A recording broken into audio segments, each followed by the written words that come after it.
Welcome back to my channel mastering commerce academy. आज हम पढ़ेंगे फाइनेंशियल अकाउंटिंग के एमसीक्यूज जो कि बीबीए, बीकॉम, एमबीए, एमकॉम और other competitive exams like revenue accountant, internal auditor, EPFO और यूजीसी नेट और बाकी किसी भी एग्जाम्स में अगर फाइनेंशियल अकाउंटिंग के रिगार्डिंग एमसीक्यूज पूछे जाते हैं तो उनके लिए इंपॉर्टेंट है। लेक्चर स्टार्ट करने से पहले मैं आपको एक टिप दूंगी कि आप पहले एमसीक्यू को पढ़िएगा। मेरे आंसर बताने से पहले उसे पॉज कीजिएगा वीडियो को और कमेंट सेक्शन में आंसर लिखिएगा। इससे आपकी रिवीजन भी हो जाएगी और प्रैक्टिस भी हो जाएगी। So let's start today's lecture. Question number 1 is, which of the following is not a branch of accounting? Options are financial accounting, management accounting, cost accounting, social accounting. इनमें से कौन सी अकाउंटिंग की ब्रांच नहीं है? So financial, management और cost accounting ये सभी तो ब्रांचेस ऑफ अकाउंटिंग चैप्टर में हमने पढ़ा था। So here the correct answer is social accounting. D is the correct answer.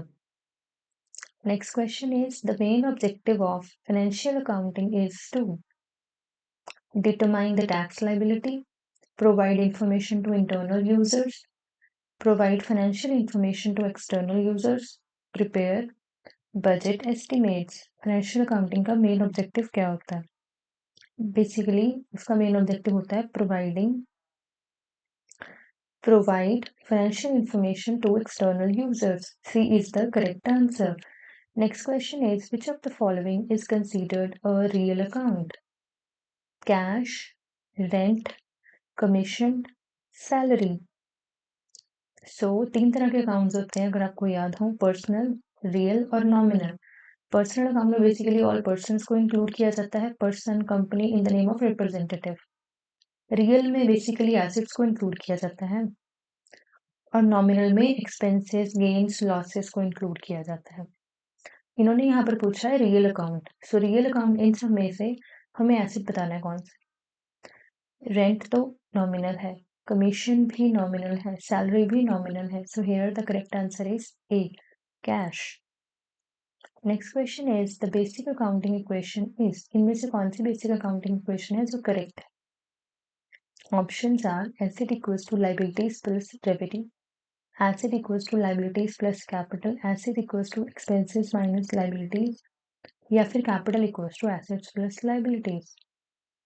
ये भी मैंने आपको पढ़ाया हुआ लेक्चर में कि जो बेसिक अकाउंटिंग इक्वेशन है वो होती है एसेट्स जो कि हमारे डेबिट साइड पर होते हैं बैलेंस शीट के, और एक क्रेडिट साइड पर होते हैं liabilities plus capital balance sheet के फॉर्मेट में। So next question is, double entry system of accounting means. Double entry system accounting में क्या मतलब होता है? One entry for each transaction, two entries in one account, dual aspect, debit and credit, entry on cash basis only. Double entry system का basically meaning होता है double entry, one must be debited and one account must be credited. कोई एक account है जो debit होगा और दूसरा अकाउंट क्रेडिट होगा with the same amount. So double entry system of accounting, इसमें करेक्ट आंसर है डुअल एस्पेक्ट है जिसमें डेबिट और क्रेडिट एस्पेक्ट होते हैं। C is the correct answer. Next question is, which concept assumes that a business will continue indefinitely? इनमें से कौन सा कॉन्सेप्ट है जब अज्यूम करता है कि बिजनेस जो है वो इंडेफिनिट टाइम के लिए चलता रहेगा? Options are accrual concept, going concern concept, consistency concept, cost concept. एक चीज मैं आपको मेंशन करना चाहती हूँ कि ये सारे कॉन्सेप्ट्स और इन फाइनेंशियल अकाउंटिंग के मैंने काफी सारे 23 लेक्चर्स बनाए हुए हैं, डिफरेंट डिफरेंट चैप्टर वाइज बनाए हुए हैं, टिल इंट्रोडक्शन से स्टार्ट करके टिल ट्रायल बैलेंस तक।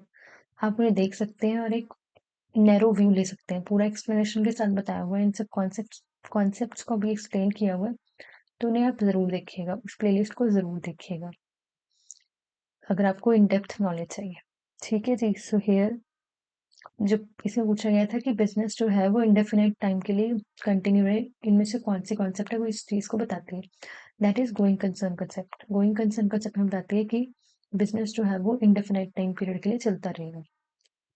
Next question is, purchase of machinery is recorded in। purchase of machinery ये किस में रिकॉर्ड होगी? परचेज बुक में, कैश बुक में, जर्नल बुक में या फिर सेल्स बुक में? 4 बुक्स के नाम दिए हैं। बेसिकली कैश बुक में तो वो सारी ट्रांजेक्शन्स रिकॉर्ड होते हैं जो कैश के रिलेटेड है। सेल्स बुक में सेल्स की बात यहाँ पे हो नहीं रही है, परचेज ऑफ मशीनरी की बात हो रही है, तो या तो ये परचेज बुक में होगी या फिर ये जर्नल प्रॉपर में होगी। बेसिकली ये बहुत बड़ा डिफरेंस है कि ये परचेज बुक में नहीं होगी। क्यों नहीं होगी? क्योंकि परचेज बुक्स में हम वो एंट्रीज को इन्वॉल्व करते हैं जो भी गुड्स हम सेल पर्पस के लिए आगे सेल पर्पस के लिए उन्हें परचेज करके लाते हैं, वो सिर्फ वो एंट्रीज ही परचेज बुक में आती हैं। मतलब जो भी रॉ मटेरियल या फिर जो भी स्टॉक हम रीसेल के लिए आगे कस्टमर्स को सेल करने के लिए परचेज करते हैं, वो परचेज बुक में आता है। सो परचेज ऑफ मशीनरी ये बेसिकली एन एसेट है बिजनेस के लिए, सो ये आएगा जर्नल प्रॉपर में। So here the correct answer is C. Next question is which document is used for recording credit purchases? Credit purchase की है, invoice, debit note, credit note, cash memo. कौन सा document है जो issue किया जाएगा? That is invoice issue किया जाएगा बेसिकली क्रेडिट परचेज के लिए। Next question is outstanding salaries are classified as? जो आउटस्टैंडिंग सैलरीज होते हैं उन्हें क्या क्लासिफाई किया जाता है? एसेट, लाइबिलिटी, एक्सपेंस या फिर इनकम? जो सैलरीज होती हैं बेसिकली ये जो होते हैं ये वैसे एक्सपेंस है, पर जब इनके आगे आउटस्टैंडिंग लग जाता है या फिर अक्रूड लग जाता है या फिर इन एडवांस लग जाता है तो ये जो सब एंट्रीज हैं ये इन पर्सनल अकाउंट में चेंज हो जाते हैं और इनमें जितने भी रूल्स हैं वो पर्सनल अकाउंट के रूल्स फॉलो होते हैं। ठीक है जी। सो हेयर अगर हम यहाँ बात करें तो आउटस्टैंडिंग सैलरीज जो है वो क्लासिफाई होंगी as a liability. B is the correct answer. Next question is what is the normal balance of liability account? Liability account का नॉर्मल बैलेंस क्या होता है? डेबिट, क्रेडिट, जीरो या फिर वेरिएबल? एसेट अकाउंट का बैलेंस होता है debit, so in reverse liabilities account का बैलेंस होगा credit. B is the correct answer. Next question is bank reconciliation statement is prepared to compare bank balance with cash, match bank column of cash book with passbook, show balance of petty cash book, check ledger balances. So basically BRS में हम क्या करते हैं? Match करते हैं bank column के cash book के with the passbook. So B is the correct answer. Next question is which of the following is a personal account? Machinery, bank, rent, commission? इनमें से कौन सा है जो पर्सनल अकाउंट है basically? Options are machinery, bank, rent या commission. So here the correct answer is B, bank. Next question is what is the accounting treatment for prepaid rent? Prepaid rent के लिए क्या अकाउंटिंग ट्रीटमेंट है जो use किया जाता है? इसे क्या माना जाता है? एक्सपेंस माना जाता है, लाइबिलिटी माना जाता है, एसेट माना जाता है या फिर इनकम माना जाता है?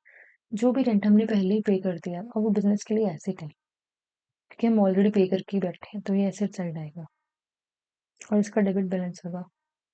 Next question is depreciation is charged on current assets, fixed assets, intangible assets या फिर इन्वेस्टमेंट? डेप्रिसिएशन जो है वो हमेशा फिक्स्ड एसेट्स पर चार्ज की जाती है, like machinery, furniture, like this. So B is the correct answer. Next question is trial balance is prepare to? Trial balance prepare किया जाता है किस चीज के लिए? नेट प्रॉफिट फाइंड आउट करने के लिए, फाइनेंशियल स्टेटमेंट्स प्रिपेयर करने के लिए, अर्थमेटिक एक्यूरेसी चेक करने के लिए या फिर ट्रांजेक्शन्स को रिकॉर्ड करने के लिए? सो बेसिकली नेट प्रॉफिट हम फाइंड आउट करते हैं प्रॉफिट एंड लॉस अकाउंट से। फाइनेंशियल स्टेटमेंट्स हम बनाते हैं balance sheet as and through के लिए। ट्रांजेक्शन्स हम रिकॉर्ड करते हैं जर्नल में, देन पोस्ट करते हैं लेजर में, देन उससे प्रिपेयर करते हैं trial balance for the purpose of accuracy. So trial balance हम क्यों प्रिपेयर करते हैं? Check arithmetical accuracy. C is the correct answer. So this is a bonus question for you. Question is which financial statement shows the financial position of the business? Options are profit and loss account, trial balance, balance sheet या फिर laser. आपने इस question का answer comment section में बताना है कि इनमें से कौन सी स्टेटमेंट्स हैं जो शो करती है हमें financial position of the business. ठीक है जी। So this is all about this lecture. Please do like share this lecture and comment कीजिएगा आंसर लास्ट क्वेश्चन का और सब्सक्राइब कीजिएगा हमारे चैनल को mastering commerce academy. Thank you so much for watching.